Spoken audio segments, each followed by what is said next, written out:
Just recently, this woman in blue, who was standing on the other side of this fence rail, thought about ending it all as she was going through a really hard time in her life. You can see people walking on by, and I don't blame them. Maybe they were too scared to get involved or didn't understand what was going on. But rocker Jon Bon Jovi just happened to be shooting a music video on this very historic bridge. And him and his production assistant couldn't just let this happen. So they approach her. You see them approaching her slowly. John stops. He's the one leaning against the railing. He did not want to go up to her too fast.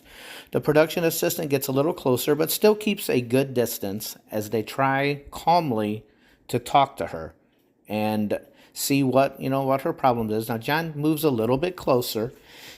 Like I said before, you don't want to spook them. You don't want to scare them. You want to be as gentle as possible.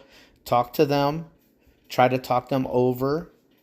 I do believe it's far away, but I do believe the production assistant may even have her hand on her back in a reassuring way. Now, John walks around and they help her over the fence. This was just such a great moment and such good people. He didn't have to do that, and she didn't have to do that, but they decided that they were going to do something about it. So kudos to both of them for helping this woman out. Now, as you can see right here too, John isn't going to leave her side. He is not going to walk away from this fence until the woman is walking away with him, because you never know, she could go right back into that situation.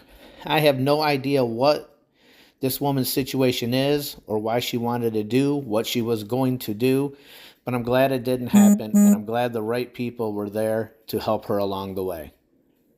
So, once again, John, thank you. Thank you to the production assistant, whose name I do believe has not yet been released. I don't know. And the woman's identity has not been released, and that's fine. No one needs to know who she is except maybe her immediate family, because she's obviously going to need some type of help. Good job, John. Proud to have been a fan of yours since the 80s. Keep up the good work. Keep up being a good human being. And I guess, it looks like John is actually giving her a hug right now. That's just an awesome moment. Just such a cool guy. I like this. Now you see the people gathering around. I don't know who they are. Maybe there's some type of security for the video that was being shot or whatnot. But I'm sure the woman got some type of help afterward. And this is a cool moment. You will eventually see John and her walk away from the fence. There they go right now. And like I said, I know he wasn't going to leave her there. So, like I said, hopefully she got some help. Hopefully, if she didn't know who Jon Bon Jovi was, she is like his #1 fan right now, because I've always wondered if people who thought about doing this and it didn't happen, thank God that it didn't happen.